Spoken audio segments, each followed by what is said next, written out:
students. How are you all? Hope you all are doing very good. So today, students, we have to start our 7th chapter of class 5th, which is about water and its wonders. Okay? Chal. So let's start the chapter. Water is essential for all forms of life. It is a vital resource that we use every day for drinking, cooking, cleaning, and more. Without water, plants, animals, and humans cannot survive. So as we all know, सभी forms of life, different forms of life जो अर्थ पे survive कर रही हैं, उन सभी के लिए वाटर एक बहुत एसेंशियल प्रीशियस रिसोर्स है। ठीक है, ये एक ऐसा रिसोर्स है जिसको हम एवरीडे यूज करते हैं डिफरेंट पर्पसेस के लिए, चाहे वो ड्रिंकिंग है, कुकिंग है, क्लीनिंग है एंड मेनी मोर। अगर वाटर नहीं होगा तो लाइफ पॉसिबल नहीं होगी। वाटर कितना अर्थ का 71% एरिया कवर करता है। मोस्टली ओशियंस के थ्रू हमारा अर्थ का surface is covered with water. River, lake, glaciers, underground सभी जगह वाटर प्रेजेंट है and we have to understand the importance of water so that we can appreciate this precious resource and use it wisely. So now we are going to discuss about importance of water. Water की importance क्या है, because इसको समझना बहुत जरूरी है, तभी हम इस precious resource को प्रिजर्व या कंजर्व करने की कोशिश करेंगे और इसको वाइजली यूज करेंगे। सो वाटर क्या है, सभी लिविंग बींग्स के सर्वाइवल के लिए बहुत क्रूशियस है। एग्जाम्पल प्लांट को वाटर चाहिए ग्रो करने के लिए एंड फूड प्रोड्यूस करने के लिए through the process of photosynthesis. फिर if you talk about animals, animals also need water. उन्हें भी पानी की जरूरत है अपनी बॉडी को हाइड्रेटेड रखने के लिए, अपने बॉडी के फंक्शंस को स्मूथली रन करने के लिए animals also need water. Then if you talk about humans, humans को भी वाटर चाहिए होता है ड्रिंकिंग, कुकिंग, बेदिंग, क्लीनिंग, बहुत सारे पर्पसेस के लिए। ठीक है, चलो next, water also plays a vital role in maintaining ecosystems. Ecosystems को मेंटेन करने में भी वाटर एक बहुत इंपॉर्टेंट रोल प्ले करता है, जैसे कि वेटलैंड्स, रिवर्स, लेक, ये सभी वाटर बॉडीज है जो एक हैबिटेट प्रोवाइड करते हैं बहुत सारे प्लांट्स एंड एनिमल्स की स्पीशीज के लिए। वाटर क्या करता है, अर्थ के टेम्परेचर को रेगुलेट करता है, वाटर साइकिल को सपोर्ट करता है ना। जो कि वाटर साइकिल क्या है, एक ऐसी साइकिल जिसके थ्रू वाटर डिफरेंट रीजन्स में डिस्ट्रीब्यूट हो पाता है अक्रॉस द प्लैनेट। सो इन सभी नेचुरल प्रोसेस में भी वाटर क्या करता है, हेल्पफुल होता है। And now we are going to discuss about the water cycle only. What is water cycle? It is a continuous movement of water on, above and below the earth surface. It involves several processes. So एक continuous movement, ठीक है, पानी का लगातार movement जिसमें वो क्या हमारे अर्थ से ऊपर जाता है, अर्थ से नीचे आता है एंड इस तरीके से पूरे अर्थ में रेगुलेट होता रहता है। उस साइकिल को हम वाटर साइकिल कहते हैं। वाटर साइकिल में डिफरेंट प्रोसेसेस होते हैं जिसमें कि नंबर 1 है इवेपोरेशन। इवेपोरेशन क्या है, एक ऐसा प्रोसेस जहाँ पे वाटर चेंज हो जाता है वाटर वेपर स्टेट में due to heat of the sun. Evaporation is a process when water changes from a liquid to a gas due to the heat of the sun. ठीक है, heat, सन की heat की वजह से water अपनी liquid state से जब gaseous state में आने लगता है, वाटर वेपर स्टेट में आने लगता है, उस प्रोसेस को इवेपोरेशन कहा जाता है।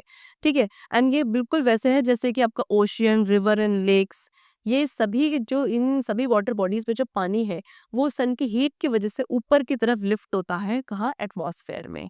ठीक है, without the sun heat there would be no evaporation, thus no water cycle. अगर सन की हीट नहीं होती तो वाटर साइकिल नहीं बन पाती। क्यों नहीं बन पाती, बिकॉज इवेपोरेशन जो है वो स्टार्टिंग स्टेज है किसी भी वाटर साइकिल का, एंड जब वो ही नहीं होता तो further water cycle would not be existing. Now the next process which is there in our water cycle, that is condensation. So condensation कब होता है, जब water vapor in the air cools down and changes back into liquid droplets forming cloud. So air में जो water vapour अभी evaporation की वजह से बने थे, एटमॉस्फेयर में ऊपर गए थे, सो ऊपर जाने के बाद जब वही वाटर वेपर क्या ठंडे एटमॉस्फेयर में आने की वजह से कूल डाउन होते हैं एंड दोबारा से वाटर ड्रॉपलेट्स में कन्वर्ट हो जाते हैं and then they form clouds. This process is known as condensation. ठीक है, टेम्परेचर जो क्या है, टेम्परेचर इस प्रोसेस में एक बहुत क्रूशियल रोल प्ले करता है। The cooler the air the more water vapour condenses to form clouds. जितनी ज़्यादा ठंडी एयर होगी उतनी जल्दी वाटर वेपर कंडेंस होंगे एंड क्लाउड्स का फॉर्मेशन होगा। Next process is precipitation. ठीक है, अब प्रेसिपिटेशन के बारे में बात करते हैं। प्रेसिपिटेशन कब होता है, जब water falls from clouds in the form of rain, snow, sleet or hey.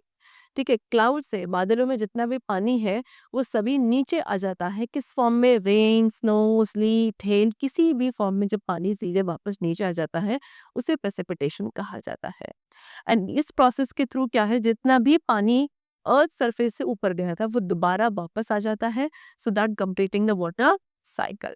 The type of precipitation depends on the temperature, atmospheric condition. अब precipitation किस टाइप का होगा वो डिपेंड करेगा कि उस जगह का टेम्परेचर कैसा है, वहाँ के एटमॉस्फेरिक कंडीशंस क्या है. Next we come to connection. After precipitation, the water collects in various places like river, lakes and ocean. तो जब precipitation हो जाता है, इनके पानी सारा वापस नीचे आ जाता है on the earth surface. उसके बाद क्या है, ये सारा water different प्लेसेस पर जाके कलेक्ट होने लगता है, जैसे कि river, lake and pots. And फिर यही कलेक्टेड वाटर दोबारा से इवेपोरेट होता है एंड दोबारा से यही साइकिल कंटिन्यूड रहती है. Collection phase ensure that water is available for use by plants, animals and humans.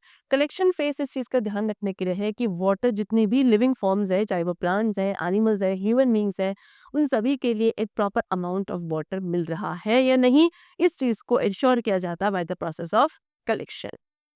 And now we come to the next topic, which is different states of water. अब water के different states है. As we all know, water एक अकेला ऐसा resource है या substance है हमारे nature में जो कि सभी 3 states में exist करता है. That is solid, liquid and gas. Okay, see. So water exists in 3 states, that is solid, liquid and gas. And हर एक state के अपने unique characters होते हैं. So first of all, we have to discuss about the solid state. So solid state क्या है, जब water freeze होता है तो फ्रीज होने के बाद वो आइस में चेंज हो जाता है.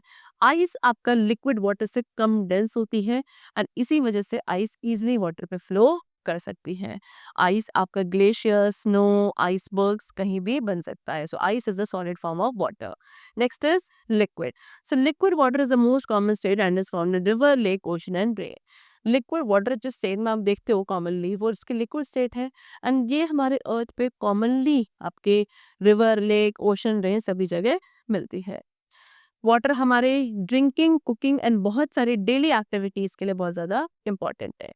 Next is gaseous state. So water when water evaporates it turns into water vapour and invisible gas. जब वाटर इवेपोरेट होता है तो वो एक इनविजिबल गैस यानी कि वाटर वेपर में चेंज हो जाता है. फिर ये वाटर वेपर हमारी एयर का पार्ट होता है, उसी एयर का पार्ट जिसको हम ब्रीथ करते हैं एंड हमारी वाटर साइकिल में वाटर वेपर का बहुत इंपॉर्टेंट रोल होता है. Okay, so you can see in this picture, this is the solid state of water, which is ice. ये liquid state है and ये जो vapors बनते हैं, this is the gaseous state of water. Now next we come to the topic which is sources of water. Water के different sources होते हैं जिसके थ्रू हमें पानी मिलता है.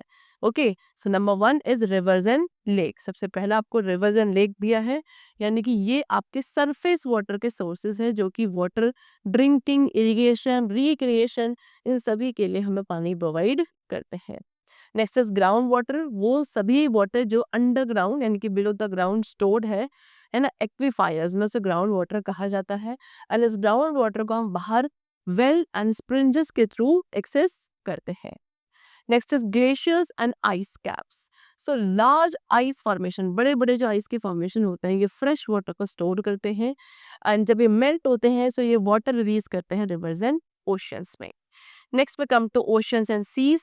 So ocean and seas although they contain salt water, basically बहुत ज़्यादा जो हमारा वाटर है, सरफेस वाटर, वो oceans and seas की फॉर्म में है एंड ये सभी पानी आपका पोर्टेबल नहीं है बिकॉज ये ज़्यादातर सभी सॉल्टी वाटर है.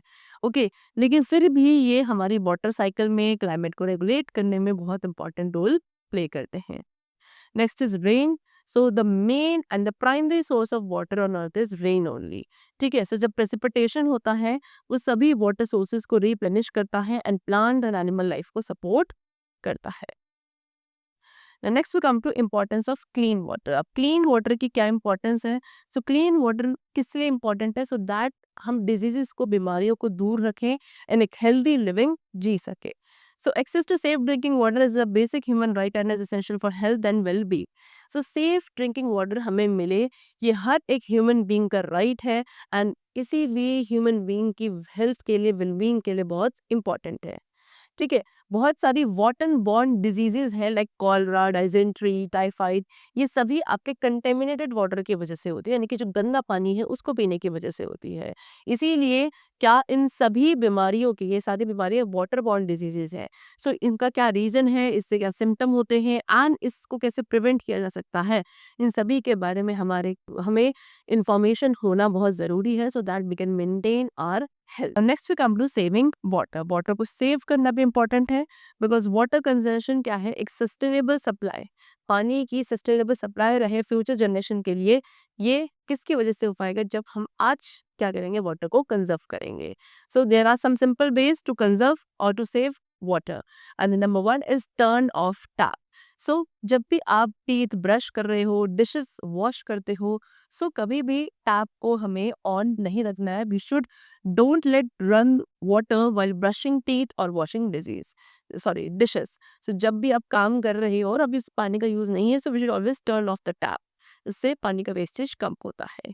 Next, fix leaks. ठीक है, अगर कोई भी लीकिंग टैप है, पाइप है, इस सभी को हमें फिक्स करवा देना चाहिए, रिपेयर करवा देना चाहिए, जो so that wastage of water ना हो। Next is water plant wisely. ठीक है, सो जो गार्डन में प्लांट्स होते हैं, हम उन्हें डेली पानी देते हैं। सो ये यूजुअली हमें क्या, या तो अर्ली मॉर्निंग करना चाहिए या लेट इवनिंग करना चाहिए, सो दैट इवेपोरेशन कम हो। Next is use water efficient appliances.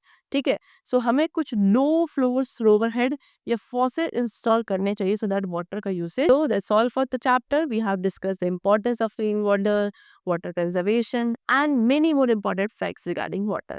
I hope the chapter was very clear to you. So that's all for today. We will meet you very soon. Till then, take care and thanks to all.